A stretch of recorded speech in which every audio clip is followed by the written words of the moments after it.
اس لیے میں جہاں جاتا ہوں نوجوانوں کے دلوں سے میں خوف نکالنا چاہتا ہوں، بے خوف ہو کر جیو۔ ایک سوال آپ سے کرتا ہوں، دل پر ہاتھ رکھ کر کے بتانا، تم جس خدا کی عبادت کرتے ہو وہ خدا سچا ہے یا نہیں؟ تمہارا رسول سچا ہے یا نہیں؟ اللہ کی کتاب قرآن سچی ہے یا نہیں؟ میرا دین اسلام سچا ہے یا نہیں؟ جب تمہارا یقین اتنا ہے، خدا سچا ہے، رسول سچا ہے، قرآن سچا ہے اور اسلام سچا ہے، جس کا سب کچھ سچا ہے، اسے مجرموں کی طرح نہیں جینا ہے، سر جھکا کر نہیں، سر اٹھا کر جینا ہے۔ ڈرے وہ جس کی وابستگی کسی مجرم قوم سے ہے۔ تمہارا تعلق مجرم قوم سے نہیں۔ آج ہمارے اندر ڈر کس لیے آیا ہے پتہ ہے؟ یہ دجالی میڈیا، جو ٹھگی میڈیا ہے، ان کو سن کر کے یہ روز صبح سے شام تک 100 مرتبہ آتنکوادی کی تصویر جو پڑھتے رہتے ہیں، اور داڑھی والے ٹوپی والے سب کو دکھا کر خوف ڈالنا چاہتے ہیں تمہارے دلوں میں، اور تم یہ محسوس کرنے لگ جاؤ کہ کہیں ایسا تو نہیں ہے جتنے بول رہے ہیں ایسے تو نہیں ہماری جماعت میں۔ ان کے بھونکنے سے کوئی شیر جو ہے کتا نہیں بنتا۔ ایک بات یاد رکھو، تمہاری نسبت مصطفیٰ کریم صلی اللہ تعالیٰ علیہ وسلم سے ہے، ان کی طرف توجہ نہ کرنا۔ میں ایک بات آپ سے پوچھتا ہوں، عقل کا استعمال کرو میرے عزیز، عقل کا استعمال کرو۔ اس ملک میں ہماری تعداد 14%، جو قانونی اعتبار سے، آفیشیل اعتبار سے بتائی جاتی ہے، کتنی؟ 14%۔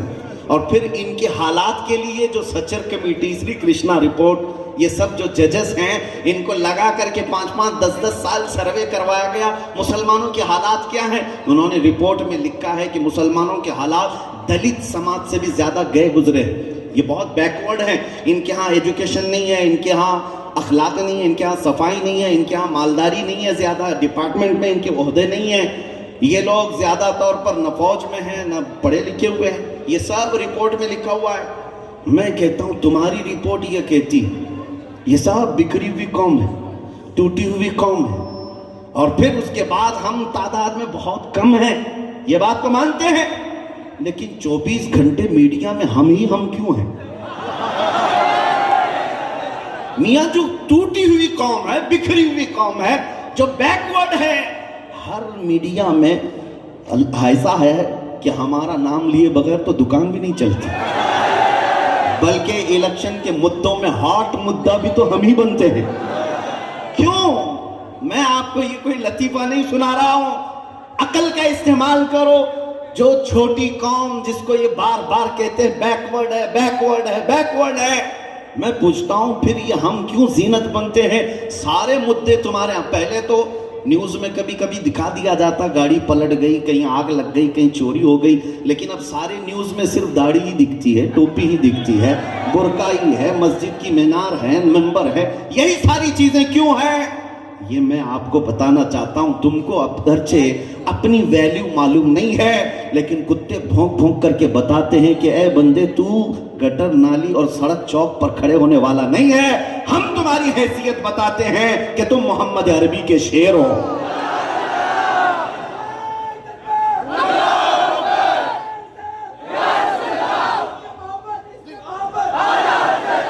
سب کچھ ہمارا لٹ جانے کے بعد بھی آج ہم ہی نشانے پر ہیں۔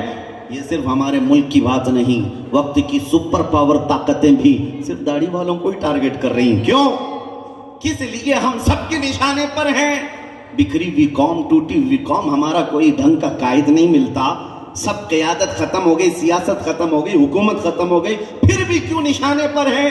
اس کو اقبال سے اگر سننا ہو تو 100 سال پہلے اقبال نے کہا تھا، کچھ بات تو ہے کہ مٹتی نہیں ہستی ہماری، کچھ بات تو ہے کہ مٹتی نہیں ہستی ہماری، صدیوں رہا ہے دشمن دور زماں ہمارا، توحید کی امانت سینوں میں ہے ہمارے، آسان نہیں مٹانا نام و نشاں ہمارا، یونان و مصر و روما سب مٹ گئے جہاں سے، باقی مگر ہے اب تک نام و نشاں ہمارا۔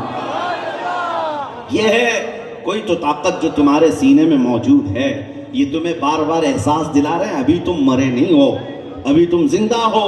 اگر مری ہوئی قوم ہوتی تو تم مدعا کبھی نہیں بنتے، ابھی تم مدعا بنے ہوئے ہو تو اس کا مطلب ہے زندگی کی شعاعیں ابھی تمہارے اندر موجود ہے۔ لیکن ایک بات میں آپ کو بتا دوں، دنیا کو کس بات کا خوف ہے، ڈر کس بات کا ہے؟ تمہاری داڑھیوں سے نہیں، تمہاری ٹوپیوں سے نہیں، تمہارے گاڑی بنگلوں سے نہیں، تمہاری سیاست سے نہیں، تمہاری بڑی بڑی طاقتوں سے نہیں. دنیا کو اگر کسی بات سے الجھن ہوتی ہے تو تمہارے سینوں میں چھپے ہوئے عشق مصطفیٰ سے ہوتی ہے. چھپا ہوا جو عشق رسول ہے، اس لیے کہ انہیں پتا ہے، تاریخ جانتے ہیں، یہ عشق رسول کی دولت ہی ایسی ہے. 313 نہتے صحابہ کے اندر بھی آ جائے تو 1000 کے بکھی اڑا دے.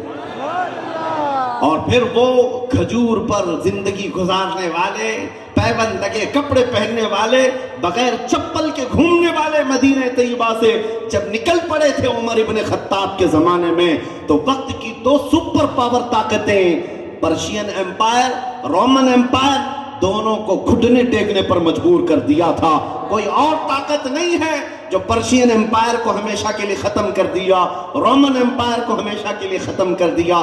کوئی طاقت نہیں، وہ صرف رسول اللہ کے ان دیوانوں کی طاقت تھی جن کا سپہ سالار کبھی خالد بن ولید تھا. میرے عزیزو، ہم نے اپنے اسلاف کی تاریخ بلا دی، اس لیے اب ڈر لگنے لگ گیا، خوف آنے لگ گیا. کوئی بات نہیں، آج حالات اگر جیسے تیسے ہوں، میں آپ کو بتاؤں یہ کوئی نیا زمانہ نہیں، کوئی نئے حالات نہیں.